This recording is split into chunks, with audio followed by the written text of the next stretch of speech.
हर रोज एक नई कहानी देखने के लिए चैनल को सब्सक्राइब करें और बेल आइकन दबाना ना भूलें। ललिता का हमेशा से बस एक ही सपना था कि एक बार उसके बेटे की शादी हो जाए और उसका घर बस जाए। उसके बाद वो 4 धाम की यात्रा पर निकल जाएगी और समय के साथ उसका ये सपना पूरा भी हो जाता है और वो अपने बेटे संजय की शादी एक कीर्ति नाम की लड़की से करवाकर उसे अपने घर की बहू बनाकर अपने घर ले आती है। कुछ दिन बीतते हैं, तभी एक दिन ललिता अपने बहू बेटे के कमरे में जाती है और उनसे कहती है, बहू, अब तू इस घर में आ गई तो मेरी सारी चिंता ही खत्म हो गई। अब मैं आराम से अपनी 4 धाम की यात्रा पर निकल सकती हूँ। माँ जी, ये आप क्या कह रही हैं? आप चली जाएंगी तो घर का सारा काम कौन करेगा?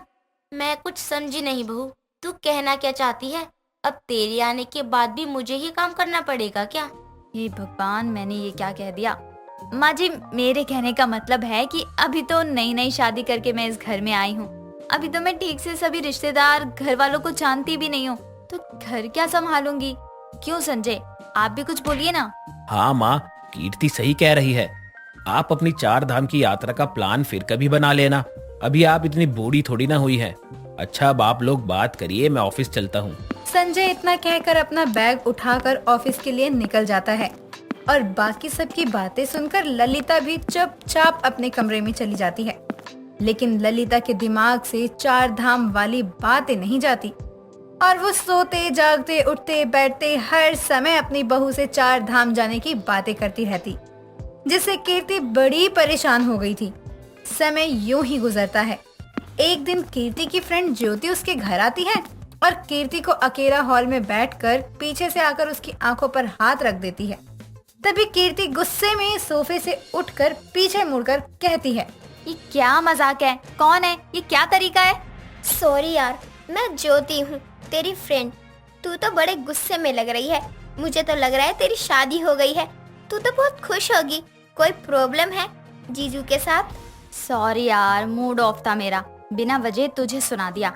संजय जी के साथ तो सब ठीक है, लेकिन ये मेरी 4 धाम वाली सास ने ना मेरा जीना हराम करके रखा है। हर टाइम बस एक ही रट लगाए रखती है, मुझे 4 धाम जाना है, मुझे 4 धाम जाना है। इसके अलावा तो कुछ सोचता नहीं है। प्रॉब्लम क्या है? भेज देना फिर। ये तो अच्छा ही है, तुझे और जीजू का अच्छा टाइम मिल जाएगा साथ में स्पेंड करने के लिए। तेरा दिमाग खराब है? तुझे पता भी है 4 धाम में कितना खर्चा आता है? कम से कम 1 से 2 महीने तो लग ही जाते हैं। साथ ही वो बूढ़ी भी हैं, तो उनके साथ जाने के लिए भी कोई चाहिए, उसका भी खर्चा उठाओ। ये बेवजह का खर्चा मुझसे नहीं होगा। ज्योति और कीर्ति आपस में बात कर ही रहे होते हैं कि तभी ललिता वहां आ जाती है और ज्योति को देखकर उससे कहती है, ज्योति बेटी, तुम तो बहुत दिन बाद आई। घर में सब ठीक है ना? जी आंटी जी, सब ठीक है। आप बताइए। मेरा भी सब ठीक है बेटी, बस 4 धाम जाने का इंतजार कर रही हूँ। कब से तेरी सहेली के पीछे पड़ी हूँ कि मेरा 4 धाम जाने का इंतजाम कर दे, लेकिन ये सुन ही नहीं रही है। माँ जी, दूसरों के सामने तो मेरी शिकायत करना बंद करिए कम से कम। आप क्या सोच रही हैं कि मैं जानकर आपको 4 धाम पर नहीं भेज रही हूँ? आपको तो बस अपनी इच्छा दिखाई देती है और कुछ नहीं।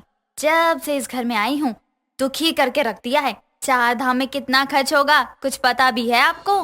कीर्ति इतना कहकर गुस्से में अपने कमरे में चले जाती है, जिसके बाद ज्योति भी वहां से चली जाती है। ऐसे ही कुछ दिन और बीतते हैं। तभी एक दिन संजय खाना खाने के लिए आकर डाइनिंग टेबल पर बैठता है और वहां अपनी माँ को ना देखकर रसोई में जाता है और कीर्ति से बोलता है, कीर्ति, माँ आज खाने के लिए नीचे क्यों नहीं आई? अब तक तो वो आ जाती हैं। मुझे क्या पता, आपकी माँ है, खुद ही पता कर लीजिए। मुझे उनके बारे में सोचने के सिवा और भी बहुत काम है। कीर्ति की बात सुनकर संजय अपनी माँ के कमरे में जाता है और देखता है कि वो कमरे में बैठे टीवी में भजन सुन रही है। तभी वो टीवी बंद करके अपनी माँ के पास जाकर उनसे बोलता है, माँ, आप खाना खाने के लिए नीचे क्यों नहीं आई? मैं नीचे डाइनिंग टेबल पर कब से आपका इंतजार कर रहा हूँ। मुझे कोई खाना नहीं खाना, मुझे बस 4 धाम जाना है। तू मेरी इतनी सी भी इच्छा पूरी नहीं कर सकता है। लगता है इस जन्म में मेरी 4 धाम की यात्रा अधूरी ही रह जाएगी। मैं ऐसे ही किसी दिन मर जाऊंगी। माँ, ऐसा मत बोलिए। अभी वैसे भी शादी की वजह से इतना कर्जा हो गया है, कोई और खर्चा उठाने की हिम्मत नहीं है। फिर भी मैं कोशिश करता हूँ। अभी आप चलिए और खाना खा लीजिए। जैसे तैसे करके संजय अपनी माँ को मनाकर खाने के टेबल पर लेकर आता है। थोड़ी देर बाद अब सभी खा पी कर अपने अपने कमरे में सोने चले जाते हैं। तभी कीर्ति कमरे में बैठी अपने हाथों में क्रीम लगा रही होती है और उसकी नजर संजय पर जाती है, जो कि बेड पर दीवार का सहारा लिए आंखें बंद करके बैठा होता है। तभी कीर्ति अपने पति से बोलती है, बेडरूम में बीवी सामने बैठी हुई है, तब भी आप आंखें बंद करके सोच में डूबे हुए हैं। क्या बात हो गई?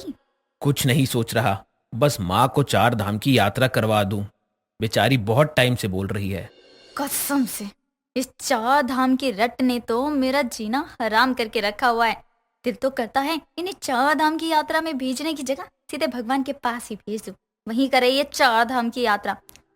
आप इतना मत सोचिए, ठीक है ना? अभी कोई समय थोड़ी निकल गया है उनके 4 धाम के लिए।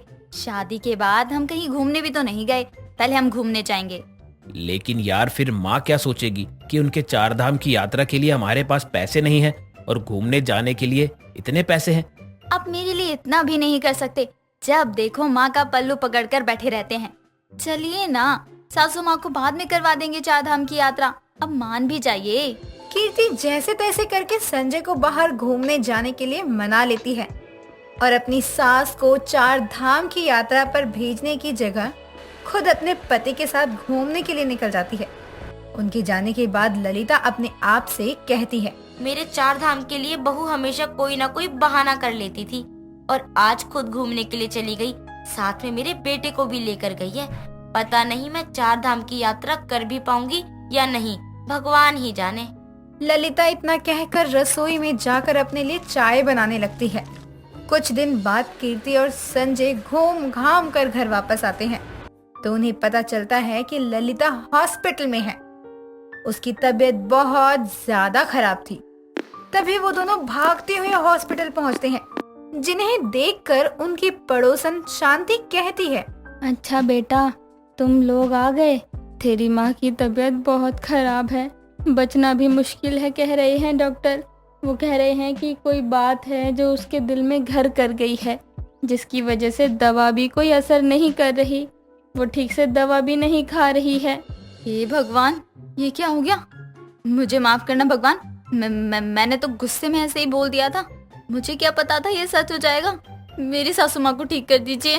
शांति की बात सुनकर कीर्ति और संजय ललिता के वार्डरूम में जाते हैं और संजय अपनी माँ का हाथ पकड़ अपनी माँ से कहता है, माँ, मुझे माफ कर दीजिए। मैं बहुत बुरा बेटा हूँ जो आपकी एक इच्छा तक पूरी नहीं कर पाया। माँ जी, आप मुझे माफ कर दीजिए। ये सब मेरी वजह से ही हुआ है। मुझे नहीं पता था कि आप इस बात को इतना दिल से लगा लेंगी और अपनी खुशी के आगे मैं एक बहू का फर्ज भी भूल गई थी। आप जल्दी से ठीक हो जाइए। मैं आपसे वादा करती हूँ कि हम दोनों मिलकर आपकी 4 धाम की यात्रा पूरी करवाएंगे। तुम दोनों सच बोल रहे हो? मेरी 4 धाम की इच्छा पूरी करोगे तुम दोनों? हाँ माँ। अपने बेटे बहू की बात सुनकर ललिता खुश हो जाती है और समय से दवाई खाना पीना शुरू कर देती है। समय के साथ उसकी हालत में भी सुधार आ जाता है, जिसके बाद कीर्ति अपने पति और सास के साथ 4 धाम की यात्रा पर निकल जाती है और इस तरह से कीर्ति अपनी 4 धाम वाली सास की 4 धाम की इच्छा पूरी करके अपनी बहू होने का फर्ज निभाती है। दोस्तों, अगर आपको ये कहानी पसंद आई तो इसे लाइक करें, शेयर करें और कमेंट करके बताएं कि कहानी में आपको सबसे अच्छा क्या लगा।